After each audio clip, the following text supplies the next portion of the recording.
Jean-Michel Blanquer, ancien ministre de l'Éducation nationale et président du Laboratoire de la République. Bonjour Jean-Michel Blanquer. Bonjour. J-7 avant le vote de confiance. Hier soir sur LCI, François Bayrou a une nouvelle fois tenté de sauver sa tête. Est-ce que vous y croyez ?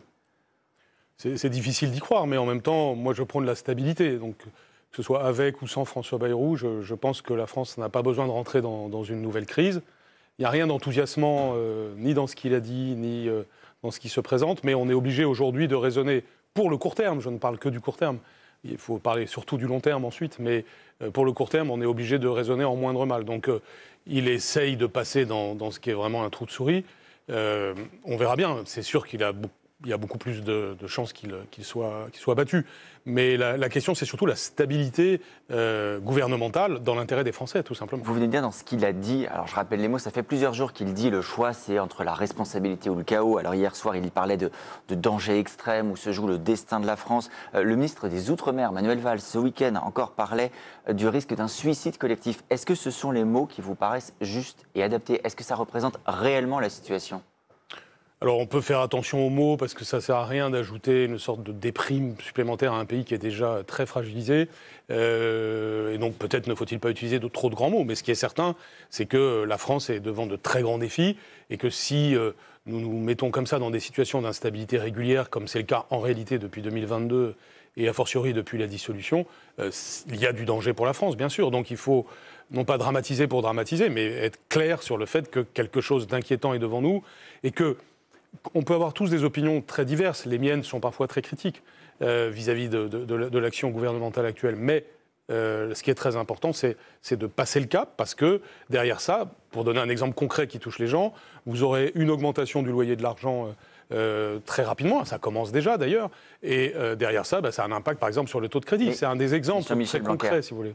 Ça peut tout cela être traité sans François Bayrou, malheureusement pour lui. Vous avez, la semaine dernière, vous à Autun, réuni autour de votre laboratoire à la République, des personnalités éminentes. Bruno Retailleau, Édouard Philippe, Bernard Cazeneuve, Xavier Bertrand, Valérie Pécresse, Manuel Valls. Je ne cite que quelques-uns de vos invités. Est-ce que dans ceux-là, François Bayrou, vous avez raison, est-ce que dans ceux-là, et puis on pourrait ajouter des ministres qui, dont les noms sont pressentis, Sébastien Lecornu, Gérald Darmanin, est-ce que dans tout ça, il n'y a pas une solution pour la France, une solution pour Matignon, qui finalement pourrait faire le job, voire le faire mieux que François Bayrou ? Oui, alors je ne voudrais pas me concentrer dans mes réponses sur uniquement que va-t-il se passer demain matin. Je crois que le grand sujet pour c'est quand même les un grand Français... Sujet pour oui, non, je vais vous répondre, mais c'est pour dire qu'il faut qu'on ait à la fois le sens du court terme, on doit réparer la voiture en quelque sorte, mais aussi le sens du long terme, c'est-à-dire où elle va la voiture. Et ces deux sujets, vous ne pouvez pas faire l'un sans l'autre. Si la voiture ne marche pas, vous ne pouvez pas aller dans le long terme. En revanche, vous ne pouvez pas non plus réparer la voiture et pas savoir où vous allez. Et donc, ce qu'on a fait dans l'université, c'est quand même regarder où on va avec ces personnes-là et bien d'autres, puisque l'idée, c'est que les idées, les projets et la cohérence de tout ça doivent être travaillés. Et dans l'immédiat, c'est vrai qu'il faut qu'une personnalité succède à François Bayrou, si François Bayrou perd dans le vote de confiance, dans le vote de confiance. Eh bien, et là, les personnes que vous avez citées, en effet, peuvent avoir un rôle. Il faut quelqu'un qui soit capable, effectivement, de parler et au Bloc central, et à LR, et au PS. C'est ça l'équation. Certains de ceux que vous avez cités, ou certaines d'ailleurs, peuvent peut-être le faire. Vous avez une préférence, une recommandation, un Non, mais je pense que, en tout cas, les personnes que j'ai invitées, par définition, j'ai de l'estime pour elles. Sinon, je ne les invite pas. Et donc, je pense qu'il y a... Parfois, vous savez, les personnalités politiques n'ont pas forcément une grande image chez les Français, parce qu'on a l'impression... toute une série de jugements négatifs. En réalité, ceux que vous avez cités, c'est des gens qui ont envie que la France aille bien, qui ont déjà de l'expérience.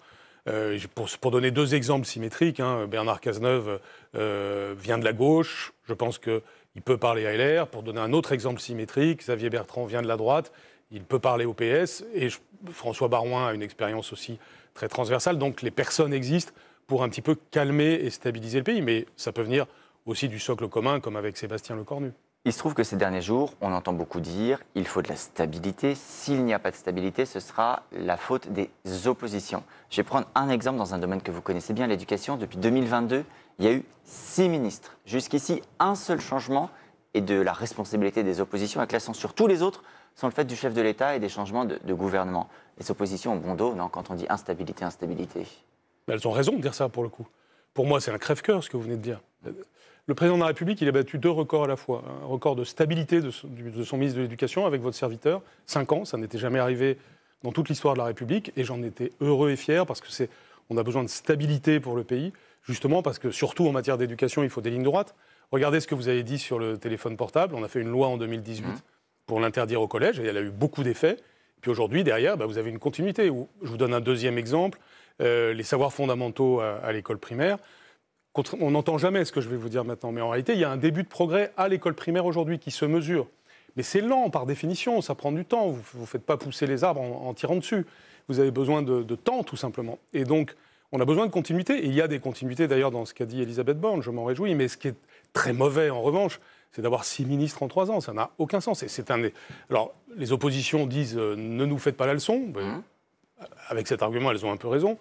Mais en sens inverse, il faut dire, qu'on soit dans la majorité ou dans l'opposition, ce dont on a besoin, c'est d'un ou une ministre, en l'occurrence, qui dure, qui stabilise, qui calme aussi. On a besoin de calme dans la période actuelle. Vous êtes également, vous, professeur de droit public. Oui. Aujourd'hui, les institutions sont malmenées. On se pose la question même de savoir si elles sont toujours adaptées. Savoir s'il existe une solution institutionnelle. Alors, ça peut aller de se dire, faut-il une nouvelle élection, dissolution, démission du président, un référendum, la proportionnelle, changer de république.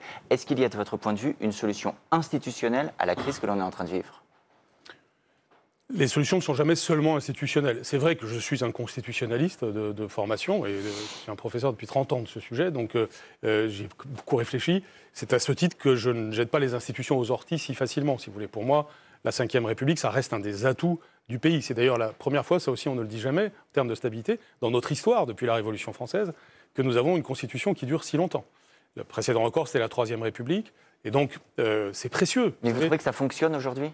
Mais j'insiste sur ce point, parce que parfois on est un peu léger, c'est comme l'air qu'on respire. Il y a des choses qui nous paraissent naturelles en France, la sécurité sociale, les institutions, etc. C'est pas si naturel que ça. Donc tous les gens qui disent qu'il faudrait changer la Constitution, etc., ne se rendent pas compte que pendant 2 siècles, on a eu du mal à se stabiliser constitutionnellement en France. Et on pourrait appliquer ce raisonnement sur bien des sujets, sans être un conservateur, mais en étant attentif au vrai intérêt de la France. Alors, pour répondre directement à votre question, oui, on a besoin sans doute d'évolution institutionnelle, mais ce qui déstabilise aujourd'hui, ce n'est pas la Constitution de la Ve République, c'est la manière dont elle a été pratiquée ces derniers temps. Évidemment, la dissolution a créé quelque chose de bancal, dont on sort difficilement, mais maintenant, une fois qu'on a dit ça, on ne va pas le répéter sempiternellement, il faut travailler. C'est ce que j'ai essayé de faire à l'université d'été du laboratoire de la République, c'est-à-dire regarder comment on sort de la crise actuelle, comment on sort de l'impasse, et puis surtout, comment on montre aux Français, et on rassemble un maximum de personnes, que ce soit à la fin pour avoir un ou une présidente de gauche, de droite, du centre, mais en tout cas avec une vision pour la France. On a beaucoup parlé du territoire en particulier.